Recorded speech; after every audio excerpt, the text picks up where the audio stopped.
Olá, meu amigo, minha amiga, muito obrigado por vocês estarem aqui no nosso Portal do José, iniciando mais uma semana onde nós estamos testemunhando que a fila do processo civilizatório deu mais alguns passos para frente. Isso porque nessa segunda-feira nós estamos recebendo informações novas sobre a dinâmica do homicídio que vitimou a vereadora Marielle Franco e seu motorista Anderson Gomes. Mais do que revelar alguns aspectos desse crime, tudo que a gente vai ver nesse debate nos colocará também diante de um fato muito importante, um fato muito dramático aqui no nosso país.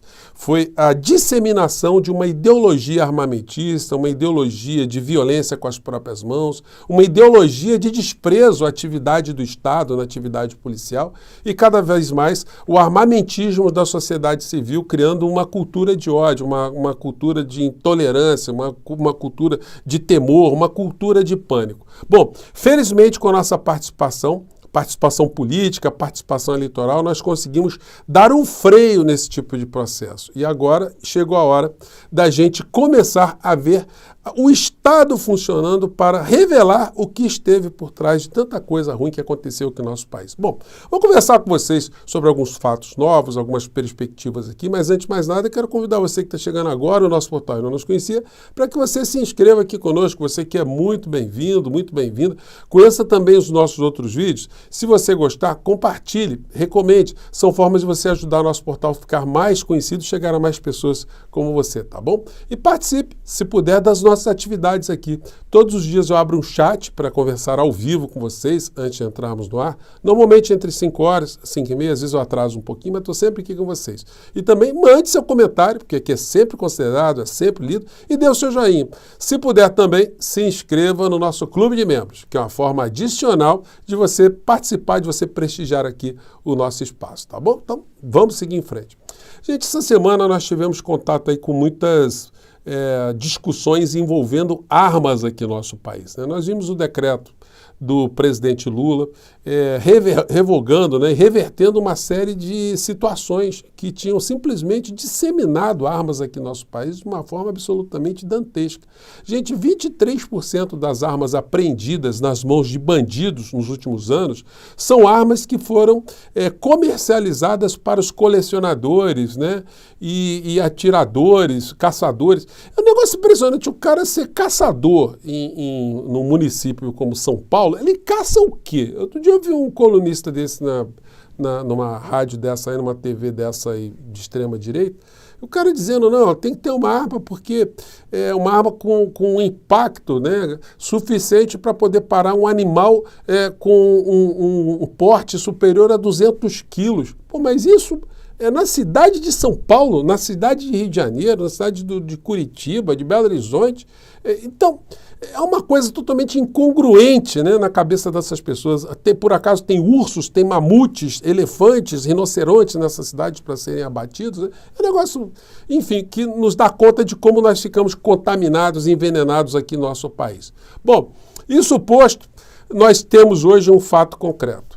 Lessa usou arma do BOPE para matar Marielle, disse Elcio em delação à Polícia Federal. Segundo o ex-PM, submetralhadora teria sido extraviada durante incêndio. Gente, é uma situação mais escabrosa que tem a ver com essa banalização de armas, a banalização dessa ideologia de violência aqui no nosso país.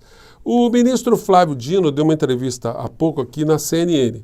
Ele comenta um aspecto que eu queria compartilhar aqui com vocês. Nós queremos justiça, queremos que os fatos sejam revelados, mas isso tem que ser feito com muita inteligência, muita parcimônia, né? Vamos ver aqui o que disse o ministro Flávio Dino sobre isso. Vamos lá. Ler alguma perspectiva de tempo. A que distância, há quanto tempo estamos de responder a pergunta quem matou Marielle Franco? Nós temos hoje um passo significativo nessa direção. É claro que é preciso respeitar os procedimentos legais, daí o cuidado que a Polícia Federal tem tido, assim como as demais instituições parceiras. Gente, isso só está sendo possível porque mudou o governo. Porque se nós não tivéssemos essa mudança, nós não teríamos uma interferência da Polícia Federal para que esse crime fosse desvendado. Isso aí ia ficar sendo empurrado com a barriga, porque o que se fez muito aqui no Brasil foi pressão para ficar o tempo todo remoendo a tal facada que o inelegível sofreu lá em Juiz de Fora na véspera da eleição de 2018. Né? Então, nós estamos vendo mais fatos relacionados a esse crime, porque, de fato, houve uma vontade política de oferecer à sociedade, através das instituições, respostas a essas indagações do crime de Marielle, que é um crime que não interessou, um crime contra Marielle, melhor dizendo, não é um crime que interessa só à sociedade aqui do nosso país, aos familiares de Marielle, os amigos, enfim, de Anderson Gomes também não. Interessa ao mundo civilizado, às pessoas que lutam por direitos humanos e que tinham na figura da Marielle uma grande parceira, uma grande ativista, né? Vou pegar mais um trechinho aqui do Flávio Dino. O presidente Lula tomou posse em janeiro e eu obtive dele a autorização para determinar, com base na lei 10.446, o ingresso da Polícia Federal para ajudar, para colaborar. E essas investigações mostraram resultado, tivemos essa delação premiada traz uma série de elementos, apenas o primeiro deles hoje foi revelado, e a Polícia Federal vai continuar o seu trabalho junto com o Ministério Público, de modo que eu estou, como tenho dito, sublinhado e cada vez mais, com um otimismo moderado. O otimismo... Sim, muito boa a fala de Flávio Dino, porque nós saímos da espetacularização do direito de uma maneira geral, né? Isso tem que ser feito com muita tecnologia, muita ciência, muita investigação com método, enfim, para se chegar à autoria real. Mas existem ainda algumas situações que me parecem muito complicadas e complexas. Isso porque o delator, que disse uma série trouxe uma série de informações novas, ele aponta que o mandante seria um sujeito que foi assassinado em 2021. Uma coisa muito conveniente de um certo modo, né? Porque é o seguinte, se ele foi o mandante, ele morreu, enfim, vai ficar difícil por aí, né? Por isso que a gente tem que ter muita parcimônia, a gente tem que ter muita paciência para ver se quebra-cabeça ser montado, para que a resposta desse assassinato não convença apenas a sociedade brasileira, não apenas vise saciar nosso desejo de justiça, mas que seja uma coisa racional, uma coisa consequente e justa, sobretudo, não provoque nenhum tipo de injustiça contra qualquer pessoa. Bom, na sequência, né, do que disse o ministro Flávio Dino, a gente tem isso aqui. Polícia Federal desvela a mecânica do assassinato de Marielle e vê planejamento 8 meses antes do crime. Polícia Federal do Rio de Janeiro diz que foram juntadas provas consistentes sobre a execução do crime em 2018 e aponta envolvimento direto de Maxwell Simões Correia, preso nessa manhã nos atos preparatórios do homicídio. As incongruências absolutamente inacreditáveis dessa história é que o Rony Lessa, ali apontado como executor dos tiros que mataram Marielle e Anderson Gomes, morava no mesmo condomínio do inelegível, do ex-presidente da República. Isso é um negócio assim, no mínimo suspeito, né? Estranho, né? Enfim, uma coincidência macabra, diriam as pessoas menos confiantes que há um tipo de conexão entre esses personagens. Bom, e o que disse o inelegível hoje no meio dessas revelações?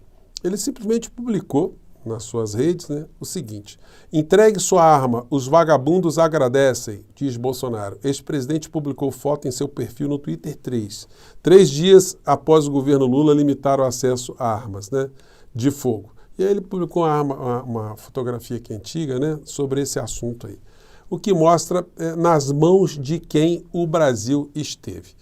E essas mãos poderiam causar muito mais vítimas se não houvesse uma interrupção dessa gente no poder. Um desses fatos que se somam a esses outros tantos é o que está sendo revelado hoje no UOL.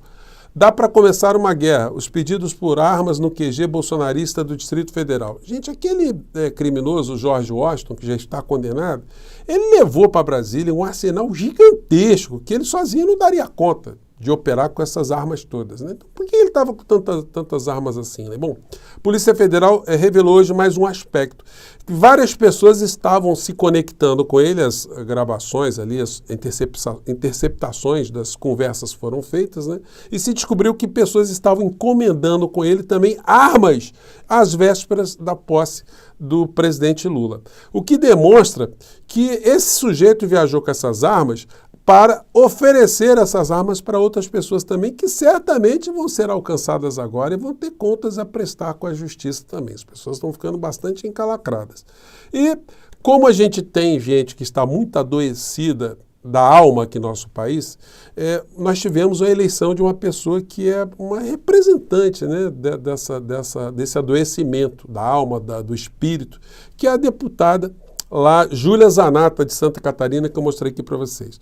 Uma das falas dela está repercutindo bastante, né? Por mais que ela venha dizer agora, pedir desculpas, que não era bem isso que ela disse, mas ela estava num clube de tiro, inauguração de um clube de tiro, né? É um negócio doido, você imaginar uma moça, né, que é uma jovem, andando de metralhadora.